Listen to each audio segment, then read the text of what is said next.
मित्रांनो, स्वागत आहे आपलं MPSC स्टडी या आपल्या यूट्यूब चॅनलमध्ये. तर आज आपण आपल्या राज्यसेवे मुख्य परीक्षा, पूर्व परीक्षा, आपली कंबाईनची ग्रुप बीची एक्झाम, ग्रुप सीच्या एक्झाम आणि सर्व प्रकारच्या एक्झामसाठी अतिशय महत्त्वाचा असलेला सब्जेक्ट जो की पॉलिटी आणि पॉलिटीमधला महत्त्वाचा असलेला टॉपिक आणीबाणी याच्याविषयी आपण माहिती घेणार आहोत.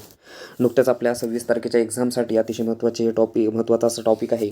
यावरती क्वेश्चन्स येणं अपेक्षित आहे आणि त्यानुसार आपण एक फास्ट या गोष्टी आपण रिवाईज करून घेऊयात. तर आणीबाणीविषयक तरतुदी आहेत आपल्या संविधानामध्ये 352 ते 360 या कलमामध्ये दिलेल्या आहेत. आपल्या राज्यघटनेच्या भाग 18 मधील कलम 352 आणि 360 यामध्ये आपल्याला आणीबाणीविषयक तरतुदी दिलेल्या आहेत. तर या तरतुदी, आणीबाणीविषयक तरतुदी म्हणजे काय असतं, तर आपल्या भारतामध्ये एखादी असामान्य परिस्थिती हाताळण्यासाठी एक प्रयोजन केलेलं आहे. जी घटनेमध्ये तरतूद दिलेली आहे तिला आपण आणीबाणीविषयक तरतुदी म्हटलं जातं. सोप्या भाषेत सांगायचं झालं तर आणीबाणीच्या काळामध्ये सर्व अधिकार हे केंद्राकडे एकवटले जातात. म्हणजे राज्य शासनाचे अधिकार तिथले संपुष्टात येते आणि केंद्राकडे हे सर्व अधिकार कंट्रोलमध्ये येतात. म्हणजेच राज्य हे केंद्राच्या नियंत्रणाखाली येते. आता औपचारिकरित्या घटनेत दुरुस्ती न करता संघराज्य प्रणाली एकात्मिक प्रणाली बनते. आपण आधीच्या माहितीमध्ये आपण पाहिलेलं आहे की आपल्या भारत जो आहे तो संघराज्य प्रणालीमध्ये येतो आणि याला आपण बदलू शकत नाही. ही मूलभूत चौकट आहे आपली, याच्यामध्ये आपण बदल करू शकत नाही. तर औपचारिकरित्या घटना दुरुस्ती न करता, घटनेमध्ये काही बदल न करता आपल्याला ही जी संघराज्य प्रणाली आहे ती आपण एकात्मिक प्रणाली बनवू शकतो आणि हे आपल्या भारतीय राज्यघटनेचे एक खास असं वैशिष्ट्य असं आपण म्हणू शकतो. तर आता आपण पाहूयात की आणीबाणी या नेमक्या किती प्रकारच्या असतात. तर आणीबाणी या टोटल 3 प्रकारच्या असतात. त्यातली पहिली राष्ट्रीय आणीबाणी, दुसरी असते ती घटक राज्यातली आणीबाणी जिला आपण राष्ट्रपती राजवट या नावाने ओळखतो आणि तिसरी असते ती आर्थिक आणीबाणी. तर आपल्या कलमामध्ये राष्ट्रीय आणीबाणी, आता आपण इथे अभ्यास करताना आपण कंपॅरेटिव्हली एका बाजूला एक पॉईंट घेऊन अभ्यास केलेला आहे जेणेकरून आपल्याला समजण्यासाठी सोपे जाईल आणि लवकरात लवकर आपला हा अभ्यास कंप्लीट होऊन जाईल. ठीक आहे. तर राष्ट्रीय आणीबाणी जी असते ती कलम 352 नुसार असते. घटक राज्यातील जी आणीबाणी असते जिला आपण राष्ट्रपती राजवट म्हणत असतो, राष्ट्रपती राजवट ही राष्ट्रपती लागू करत असतात, तर ती कलम 356 याद्वारे लागू करत असतात. त्यानंतर आर्थिक आणीबाणी जी असते ती कलम 360 नुसार घेतलं जातं. ठीक आहे. तर आता राष्ट्रीय आणीबाणी कधी लावली जाते, तर आपण राष्ट्रीय आणीबाणी जी असते ती युद्धकाळात म्हणजेच बाह्य आक्रमण किंवा अंतर्गत सशस्त्र उठाव, युद्ध म्हणजेच बाह्य आक्रमण असेल किंवा अंतर्गत सशस्त्र उठाव झालेला असेल तर या सर्वासाठी आपण काय लावू शकतो, राष्ट्रीय आणीबाणी लावू शकतो. आणि ही जी आणीबाणी असते राष्ट्रीय नावातच लपलेले आहे, तर संपूर्ण भारतासाठी किंवा जर आपण ठरवलं तर काही भागासाठी सुद्धा लावता येत असते. ठीक आहे. आता आपण राष्ट्रपती राजवटविषयी बघून घेऊयात. तर राज्याचे शासन संविधानानुसार जर चालत नसेल, ठीक आहे, जर राज्याचे शासन हे संविधानानुसार चालत नसेल, संविधानानं काही विशेष तरतुदी दिलेल्या आहेत राज्य शासनासाठी की राज्य आपलं कशा प्रकारे चालवलं पाहिजे, कसं असलं पाहिजे, जर राज्य शासन या तरतुदी पूर्ण करत नसेल, राज्य शासन हे राज्यघटनेनुसार चालत नसेल तर, आणि शासन जर तिथे बनत नसेल, जर एखाद्या राज्यामध्ये पक्षामध्ये बहुमत होत नसेल किंवा तिथे विधिमंडळ स्थापन होत नसेल, तिथे एखादं शासन बनत नसेल, तर अशा वेळी राष्ट्रपती राजवट लागू शकतात आणि हे कलम 356 नुसार लावली जाते. तिसरी गोष्ट म्हणजे कलम 365 नुसार जर केंद्राच्या सूचनाचे पालन केले नाही, तर जर केंद्र शासनाने एखाद्या सूचना दिलेल्या आहेत राज्य शासनासाठी, त्या सूचना जर राज्य शासनाने पाळल्या नाहीत तर कलम 365 अनुसार हे सांगितलेलं आहे की आपण तिथे तुम्ही राष्ट्रपती राजवट लागू शकता. ठीक आहे. तर आता याच्यामध्ये आपण काय म्हणलेलं आहे, राष्ट्रीय आणीबाणीमध्ये आपण आर्थिक आणीबाणीचं थोड्या वेळाने पाहूयात. आर्थिक आणीबाणी जास्त नाही आहे, खूप छोटी आहे, त्याला एवढं वेटेज किंवा त्याला आपण महत्त्व नाही म्हणू शकतो. ज्या महत्त्वाच्या 2 आहेत त्या आपण पटकन पाहून घेऊयात. त्यानंतर येते बाह्य आणीबाणी, आंतर आणीबाणी. तर बाह्य आणीबाणी नावामध्येच लपलेलं बाह्य आणीबाणी, युद्ध बाह्य आक्रमणामध्ये सांगितलेलं आहे आपण, ही बाह्य आणीबाणी म्हणतात. आणि अंतर्गत आणीबाणी म्हणजे अंतर्गत जो सशस्त्र उठाव झालेला असतो त्याला आपण अंतर्गत आणीबाणी म्हणतात. ठीक आहे. तर वरील कारणाचा धोका आहे असं वाटलं तरी आणीबाणी लावू शकतो. म्हणजे हे होण्याची वाट बघण्याची सुद्धा गरज नाही. जर वाटलं की असा धोका आहे आपल्याला, आपल्यावरती युद्ध होऊ शकतो किंवा आपल्या राष्ट्रामध्ये अंतर्गत उठाव होऊ शकतो किंवा या पर्टिक्युलर भागामध्ये सशस्त्र उठाव होऊ शकतो, त्यावेळेस आपण आणीबाणी लावू शकतो. ठीक आहे. त्यानंतर आणीबाणी लावल्यानंतर 1 महिन्याच्या आत संसदेची मान्यता घ्यावी लागते. आणीबाणी जेव्हा आपण लागू करतो, आणीबाणी लावल्यानंतर 1 महिन्याच्या आत आपल्याला संसदेची मान्यता घ्यावी लागते. आणि हे 42वी घटना दुरुस्तीनुसार एक गोष्ट सांगितलेली आहे की भारताच्या काही भागात आपण आत्ताच काय सांगितलं होतं की आणीबाणी ही राष्ट्रीय म्हणजे राष्ट्रावर लावता येते. आणि जेव्हा 42वी घटना दुरुस्ती झाली तेव्हा असं सांगण्यात आलं की आणीबाणी जी आहे ती आपण एखाद्या एखाद्या भागापुरती आपण मर्यादित करू शकतो. ठीक आहे. आता त्यानंतर राष्ट्रपती राजवट. आता राष्ट्रपती राजवट कशी असते, तर एखादा जो राज्यपाल असतो, आपण बघितलेलं आहे की आपलं राज्य शासन जे म्हणतो आपण, त्याचा मुख्य राज्य शासनाचा राज्य कार्यकारी जो मंडळ असतं त्याचा प्रमुख कोण पडतो, राज्यपाल पडतो, बरोबर आहे. तर राज्यपाल काय करतो, जेव्हा राज्यपालाला वाटतं की अशी काही परिस्थिती निर्माण होत आहे, तर राज्यपाल काय करतो, राष्ट्रपतीला सांगू शकतो. आणि राष्ट्रपती काय करतो, राष्ट्रपती ही राष्ट्रपती राजवट लागू करतो. नावातच आहे राष्ट्रपती राजवट, म्हणजे लागू कोण करणार आहे, राष्ट्रपती लागू करणार आहे. ठीक आहे. त्याला सांगतो कोण की लावण्यासाठी सूचित कोण करतं त्याला, तर राज्यपाल करतो त्याला. ठीक आहे. मग आता लक्षात ठेवायचं, राष्ट्रपती राजवट आपण काय म्हणलेले, एखादा राज्य पाळत नसेल तर, बरोबर आहे, तर पर्टिक्युलर राज्य, तर राष्ट्रपती राजवट ही एका राज्यापुरतीच मर्यादित असते. बरोबर आहे. ह्याच्यामध्ये घटना काय होतात, तर याच्यामध्ये काय होते, तर जो सर्व शासन आहे तिथलं त्या राज्यातलं पर्टिक्युलर जिथे राष्ट्रपती राजवट लागू आहे तिथलं सर्व शासन हे त्या राष्ट्रपतीकडे जातं. ठीक आहे. आणि राष्ट्रपतीकडे गेलं म्हणजे लक्षात ठेवण्यासारखी गोष्ट आहे. आता इथं सिंपल आहे की आता तिथं राज्यामध्ये राज्य विधिमंडळ असतं जे कायदे करत असतं. पण आता राष्ट्रपतीकडे सर्व सत्ता गेल्यामुळं, राष्ट्रपतीकडे सर्व शासन गेल्यामुळं तिथे काय होतं, तर संसद ही सर्व कायदा करते. ठीक आहे. हे महत्त्वाचं आहे की संसद तिथे सर्व कायदा करते. आता त्यानंतरचं काय होतं माहिती का, इकडे आपण काय म्हटलं होतं की 1 महिन्याच्या आत, आपण इथे पाहत आहे की इकडे काय आहे की 1 महिन्याच्या आत संसदेची मान्यता घ्यावी लागते. बरोबर आहे. पण राष्ट्रपती राजवटमध्ये काय सांगितलेलं आहे, इथं 2 महिन्याच्या आत आपल्याला संसदेची मान्यता घ्यावी लागते जेव्हा आपण राष्ट्रपती राजवट लागू करतो. ठीक आहे. आता त्याच्यानंतर एका वेळी 6 महिने वाढवता येतो, पण 3 वर्षापेक्षा जास्त नाही वाढवता येत आपल्याला. ठीक आहे. म्हणजे इथं आपल्याला काय सांगण्यात आले, एका वेळी जेव्हा तुम्ही राष्ट्रपती राजवट लागू करत असता तेव्हा ती एका वेळी 6 महिन्यापर्यंत वाढवता येते.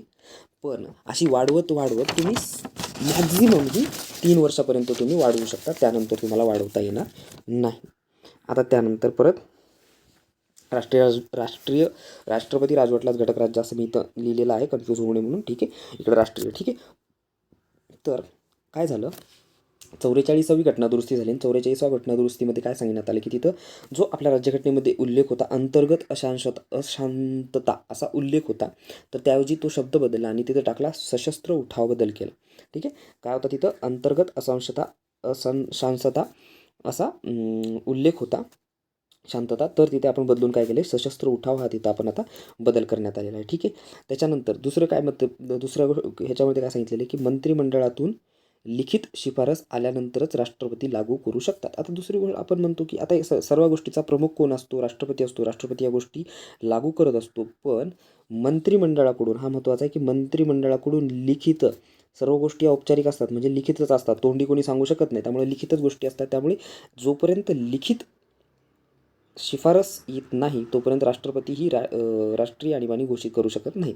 ठीक आहे. त्याच्यानंतर इकडे काय सांगितलेलं आपण, बोम्मई केस नावाचा एक प्रकरण आहे 1994मध्ये. आता त्याच्यामध्ये काय केलं आहे, बोम्मई केस अंतर्गत आपण आता ही केस वगैरे ह्या गोष्टी आपण पाहत बसणार नाही, आपण एक्झाम ओरिएंटेड घेतोय. तर ह्याच्यामध्ये काय झालेलं की तत्त्वे सांगितली त्यांनी, राष्ट्रपती राजवटमध्ये काही तत्त्वे सांगितलेत त्यांनी. ठीक आहे. की न्यायालयीन पुनर्विलोकन होऊ शकतं जर राष्ट्रपती लागू झाली आणि कोणा राज्याला वाटलं की हे चुकीचं आहे, तर त्याच्यावरती न्यायालयीन पुनर्विलोकन होऊ शकतं. ठीक आहे. त्यानंतर आता लागू करण्यासाठी ना, लागू करण्याचा एक शाश्वत पुरावा असावा लागतो. लागू करण्याचा एक शाश्वत पुरावा असावा लागतो, म्हणजे एक ठोस पुरावा असावा लागतो की तुम्ही जेव्हा राष्ट्रपती राजवट लागू करता तुमच्याकडे पुरावा पाहिजे की मी या गोष्टीमुळे राष्ट्रपती राजवट लागू करतो. आणि हा पुरावाचं कुणावर जबाबदारी असते, तर ही जबाबदारी असते केंद्राकडं. हे महत्त्वाचं आहे, जबाबदारी कुणावर असते, केंद्रावर असते. ठीक आहे.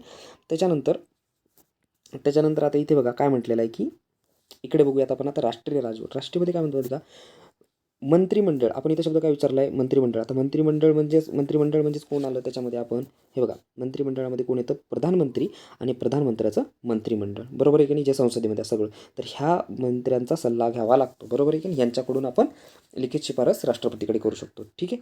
आता त्याच्यानंतर इकडे बघा काय म्हणतो की अवैध ठरवल्यास, आता आपण इथं काय म्हणतो की राष्ट्रपती राजवटीला न्यायालयीन पुनर्विलोकनाची सुविधा आहे, म्हणजे न्यायालयात जाता येतं त्याच्या विरोधात दाद मागायला. ठीक आहे. मग त्यावेळेस जर हे अवैध ठरवलं तर सुप्रीम कोर्ट काय करू शकतं, राष्ट्रपती राजवट बरखास्त करू शकतो. ठीक आहे. सुप्रीम कोर्ट काय करू शकतं, राष्ट्रपती राजवट बरखास्त करू शकतो. सुप्रीम कोर्टाला तो अध्यक्ष आहे. ठीक आहे. आता दुसरी त्याच्यानंतर राष्ट्रपती लागवट, आता आपण इकडे राष्ट्रीय आणीबाणीकडे बघूयात. तर राष्ट्रीय आणीबाणीला आता जेव्हा घटनादुरुस्ती अगोदर आपल्याला राष्ट्रीय आणीबाणीला न्यायालयीन दाद मागण्याचे आपल्याला आव्हान देता येत नव्हतं, पण 44व्या घटनादुरुस्तीनुसार आपण आता राष्ट्रीय आणीबाणीसाठी सुद्धा न्यायालयामध्ये आव्हान देऊ शकतो. ठीक आहे. तर आता ह्याच्यामध्ये काय, राष्ट्रीय आणीबाणीला न्यायालयात आव्हान देता येते, ही महत्त्वाची गोष्ट आहे. त्याच्यानंतर जेव्हा आपण 1 महिन्याच्या आत दोन्ही सभागृहाची मान्यता घ्यावी लागते. राष्ट्रीय आणीबाणी लावल्यानंतर 1 महिन्याच्या आत दोन्ही सभागृहांची मान्यता घ्यावी लागते. त्यानंतरची गोष्टमध्ये संसदेने मान्यता दिल्यानंतर 6 महिन्यांसाठी राहते. जेव्हा संसदेने मान्यता दिली तर किती कार्यकाळ किती असतो याचा? 6 महिने असतो. लक्षात ठेवायचा. किती काळ असतो राष्ट्रीय आणीबाणीचा कार्यकाळ? किती महिन्याचा असतो? 6 महिन्याचा कार्यकाळ असतो, राईट. त्याच्यानंतर इथं बघा आता काय म्हटलेलं आहे इथं, तर विशेष बहुमताने. कशाने म्हटले? विशेष बहुमताने. हे बघा, विशेष बहुमताने. विशेष बहुमत म्हणजे काय असतं तर 2/3. ठीक आहे. सामान्य बहुमत म्हणलं की आपण काय म्हणत असतो 50-50 म्हणजे इथं काय 49-50 जरी झालं, 51 जरी झालं तरी हे विशेष बहुमत झालं नाही का, 51 म्हणजे एखाद्याचं. पण विशेष बहुमत पाहिजे आपल्याला इथं. ठीक आहे. तर आता हे झालं आपल्याला कळालं इकडं पॉईंट की हा विशेष बहुमताने होतो. दुसरी गोष्ट म्हणजे रद्द. बरोबर आहे. आता रद्द कोण करतं? राष्ट्रीय आणीबाणी लागू झालेली आहे पण आता ती रद्द करायची, तर रद्द करण्याचा हक्क कोणाला? राष्ट्रपतीलाच आहे. जर राष्ट्रपती म्हणजे राष्ट्रपती जर ही गोष्टी प्रमुख असतील तर राष्ट्रपतीच काय करू शकतो? याला रद्द करू शकतो. त्याच्यानंतर संसदेच्या संमतीची आवश्यकता नाही. करताना जेव्हा आपण राष्ट्रपती राजवट लागू म्हणतो, राष्ट्रीय आणीबाणी आपण जेव्हा लागू करत असतो तेव्हा आपल्याला या प्रोसेस आपण ज्या आत्ता वर पाहिलेल्या आहेत की मान्यता घ्यावी लागते, हे सगळं करावे लागतं. तर संसदेला संसदेच्या समितीची आवश्यकता नाही. संमतीची म्हणजे रद्द करण्यासाठी कुठली आवश्यकता नसते. ठीक आहे. त्याच्यानंतर आपण इथं काय म्हटले, जे लोकसभेचे जे एकूण सभापती असतात तर रद्द करण्यासाठीच आपण पाहतोय ना इथं. तर जर समजा आता रद्द करायचीच असेल तर काय करू शकतो? तर रद्द करण्यासाठी आपण एक गोष्ट आहे की लोकसभेच्या एकूण सदस्य संख्येपैकी 1/10 सदस्यांनी, हे शब्द महत्त्वाचे. बहुमताचं आपलं झालं इकडं, लोकसभेच्या एकूण संख्येपैकी 1/10 सदस्यांनी सभापतीला लिखित निवेदन द्यावे लागते. ठीक आहे. आता सभापती कोण असतो? सभापती हा लोकसभेचा मेन म्हणजे जो आपण स्पीकर म्हणतो तर तो सभापती असतो. बरोबर आहे की नाही. तर ह्याला काय करावं लागतं? लिखित निवेदन द्यावं लागतं. कोण द्यावं लागतं? सदस्यांनी. किती द्यावं लागतं? सदस्यांनी 1/10 सदस्यांनी लिखित निवेदन द्यावं लागतं. ठीक आहे. आणि त्याच्यानंतर विशेष बैठकी 14 दिवसात बोलवावी लागते. ठीक आहे. विशेष बैठक जी असते ती 14 दिवसामध्ये बोलवावी लागते. ठीक आहे. तर हे झालं आपलं आपण आता राष्ट्रीय आणीबाणीविषयी पाहिलं. आता ह्याच्यामध्ये आपण एक गोष्ट पाहूयात की महत्त्वाची, आतापर्यंत राष्ट्रीय आणीबाणी कधी कधी लागू झालेली. ठीक आहे. फक्त जनरलमधून माहिती असावं, काही वेळेस एक्झाममध्ये पण विचारलेला क्वेश्चन असतो. ठीक आहे. तर ह्याच्यामध्ये बघा, भारत चीन, राधाकृष्णन त्यावेळेसचे राष्ट्रपती होते, तर त्यांच्या काळामध्ये लागली होती. 1962ला लागली होती. त्याच्यानंतर 1971ला लागली आणि 1975ला लागली होती. 1975ची जी आहे ना ती अंतर्गत अशांततेमुळे लागली होती. 1971ची जी आहे ती बांगलादेश युद्ध चालू होतं त्यावेळेस व्ही गिरी हे राष्ट्रपती होते आपले. आणि त्यानंतर 1962ला लागली होती, तेव्हा भारत चीन हे आपलं युद्ध चालू होतं त्यावेळेसचं. ठीक आहे. तर आता आपण ह्याचं पाहिलं आपण आता राष्ट्रीय आणीबाणी. तर इकडं फक्त एकच पॉईंट लक्षात ठेवण्याचा आहे आपल्याला की इकडे जी आपण तिकडे इथे साधारण बहुमताने बरखास्त करू शकतो आपण. म्हणजे ग्रहांनी मान्यता दिल्यानंतर विधानसभा विधान परिषदा बरखास्त आपण करू शकतो. तिथल्या विधान परिषदा आणि विधानसभा ज्या आहेत ज्या राज्यशास्त्रामध्ये त्या बरखास्त करण्यासाठी साधारण बहुमताने आपण तुम्ही बरखास्त करू शकतो आपण तिला. ठीक आहे. आता त्याच्यानंतर आपण पाहणार राष्ट्रीय आणीबाणीचे परिणाम काय होत असतात. तर 3 प्रकारचे परिणाम आपल्याला पाहायचे आहेत. तर पहिला असतो केंद्र राज्य संबंधावरती परिणाम, लोकसभा आणि राज्य विधिमंडळाच्या कालावधीवरती परिणाम आणि मूलभूत हक्कांवरती होणारे परिणाम. ठीक आहे. 3 प्रकारचे परिणाम होत असतात. तर बघा आता केंद्र आणि राज्य संघावरती काय परिणाम होत असतो. कार्यकारी अधिकारांचा कसा वापर करावा हे राज्यांना सांगण्याचा अधिकार केंद्राला मिळतो. कार्यकारी जे असतात बघा, राज्याला काय होतं, राज्याकडे पूर्ण अधिकार असतात, राईट. कायदे करण्याचा हक्क सुद्धा राज्यांना असतो, राज्यसूचीमधल्या गोष्टींविषयी. आणि कार्यकारी म्हणजे प्रशासनाचा जो अधिकार आहे तो सुद्धा राज्याकडे असतो. पण जेव्हा आपली आणीबाणी येते, आणीबाणीचा काळ म्हणजे राष्ट्रीय आणीबाणी लागू होते, तेव्हा कार्यकारी अधिकारांचा कसा वापर करायचा हे राज्यांना सांगण्याचा अधिकार कोणाला भेटतो? केंद्राला भेटतो. दुसरी गोष्ट, कायदेविषयक राज्यसूचीतील कोणत्याही विषयावर कायदे करण्याचा संसदेला अधिकार मिळतो. बघा आता काय म्हणते इथं, राज्यसूचीतील अधिकार करण्याचा हक्क कोणाला मिळत असतो? राज्यसूचीतील, तर तो अगोदर कोणाला असतो? राज्यसूचीतील म्हणजे राज्यांना असतो. पण जेव्हा आणीबाणी लागू होत असते तेव्हा काय होतं? राज्यसूचीतील कोणत्याही विषयावर कायदे करण्याचा हक्क कोणाला भेटतो? संसदेला भेटतो. हा अधिकार महत्त्वाचा आहे, संसदेला अधिकार भेटतो. ठीक आहे. त्याच्यानंतर हे बघा, राष्ट्रीय आणीबाणीच्या काळात, इथे महत्त्वाचं आहे, राष्ट्रीय आणीबाणीच्या काळात राज्य विषयावर संसदेने केलेले कायदे राष्ट्रीय आणीबाणीच्या कालावधी संपल्यावर 6 महिन्यांनी लोप पावतात. म्हणजे काय, तुम्ही राष्ट्रीय आणीबाणीच्या काळात राज्य सूचीमधल्या कोणत्याही विषयावरती तर तुम्ही तो कायदा केलेला असेल तर तो मॅक्झिमम आणीबाणीचा कालावधी संपल्यानंतर 6 महिन्यांनी लोप पावतात. ठीक आहे, 6 महिने त्यांचा कार्यकाळ असतो. या काळात जर संसदेचे अधिवेशन चालू नसेल तर राष्ट्रपती काय करतात, राज्य विषयांबाबत अधिसूचना काढू शकतो. हे त्याला अधिकार कोणी दिला, कलम 123 अंतर्गत अधिकार दिलेला आहे. ठीक आहे, कलम 123 अंतर्गत अधिकार काय दिलेला आहे, तर समजा एखादं राज्य आहे, तिथं राज्याचं संसदेचं अधिवेशनच चालू नाही, आपलं आता देशाचं संसदेचं अधिवेशन चालू नाही. मग अशा वेळेस काय करतो, तर राष्ट्रपती जो असतो ना, तो काय करतो, राज्य सूचीतील विषयांबाबत अधिसूचना काढू शकतो. ठीक आहे, तर त्याला कोण अधिकार दिला, कलम 123 अंतर्गत त्याला तो अधिकार भेटलेला आहे. ठीक आहे, विधान परिषद पूर्णतः बरखास्त केली जात नाही, फक्त त्याची कार्य थांबवली जाते. बघा, बरखास्त केली जात नाही म्हणजे त्यांना काढून टाकलं किंवा संपवलं जात नाही, तर त्यांचं फक्त काय केलं जातं, थांबवली जाते. पॉलिटीचा अभ्यास करताना छोटे छोटे जे शब्द असतात ना, त्यावरती खूप महत्त्व असतं, त्यावरती खूप अर्थ डिपेंड असतो आणि एक्झाममध्ये अशाच प्रकारे आपल्याला गोंधळून टाकण्यासाठी क्वेश्चन विचारले असतात. लक्षात ठेवायचं, विधानसभा पूर्णतः बरखास्त केली जात नाही, तर ती फक्त थांबवली जाते. ठीक आहे, हे आपण पाहिलं. काय पाहिलं आपण आता इथं वरती केंद्र राज्य संबंधावरती. त्याच्यानंतर आता याच्यामध्ये केंद्र राज्य संबंधामध्ये अजून आर्थिक बाबींमध्ये काय परिणाम होतो, तर आर्थिक बाबींमध्ये काय होतं, तर आणीबाणीच्या काळामध्ये राष्ट्रपती केंद्र व राज्य यांच्यातील महसुलाचा घटनात्मक विभागणीमध्ये बदल करू शकतो. जी घटनात्मक विभागणी आहे, ठीक आहे, की महसुलाचा कशी विभागणी करायची केंद्र आणि राज्यामध्ये.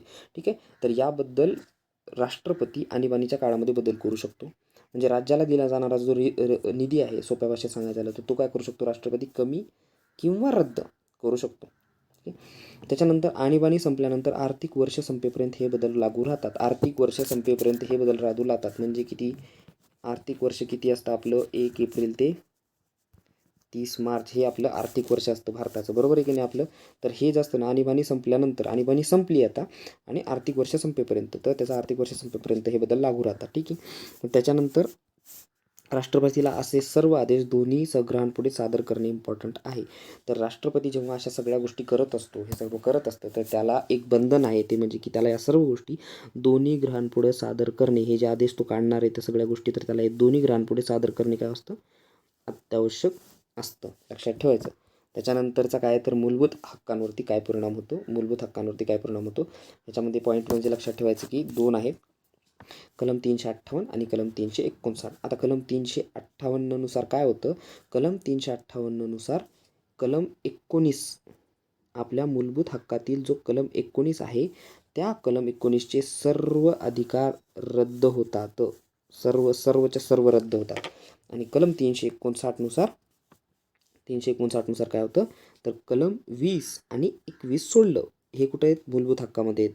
तर हे कशाबद्दल आहेत हे आपण कमेंट डाऊनमध्ये सांगण्यात यावं. तर कलम 20 आणि 21 सोडलं तर बाकी सगळे हक्क रद्द होतात. ठीक आहे, हे हक्क फक्त रद्द होत नाही, 20 आणि 21 तसेच राहतात. लक्षात ठेवायचं, कलम 359, 20 आणि 21 सोडलं तर बाकी सगळे रद्द, आणि कलम 358, कलम 19 मधले सगळे रद्द. ठीक आहे, ह्या गोष्टी कळाल्या. त्याच्यानंतर आहे 44व्या घटनादुरुस्तीनुसार कलम 358 नुसार जर आणीबाणी ही अंतर्गत सशस्त्र उठावामुळे झाली असेल तर कलम 19चे अधिकार रद्द करता येणार नाहीत, न्यायालय याबाबत दाब मागता येते. आता आपण पाहिलेलं होतं 2 प्रकार, बाह्य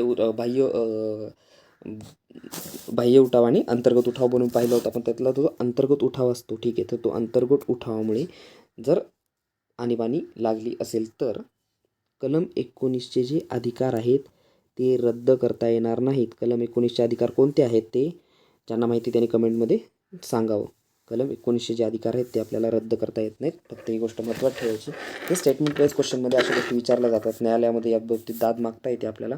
तर इथेच आपला संपलेलं आहे, आपलं जे आपण आणीबाणीविषयी आहे ते आपल्याला इथं संपलेलं आहे. या पुढच्या लेक्चरमध्ये आपण पॉलिटीविषयीच्या अजून थोड्याशा गोष्टी पाहणार आहोत आणि आपण फास्ट रिव्हिजन घेणार आहोत, जेणेकरून आपल्या PSI 26 फेब्रुवारीची जी आपली ग्रुप बीची जी एक्झाम आहे PSI STI SOची, तर त्याच्यासाठी आपलं एक रिव्हिजन टाईपमध्ये अभ्यास व्हावा, यासाठी आपण ही फास्टमध्ये सर्व काही आता रिव्हिज करून घेणार आहोत. तर धन्यवाद.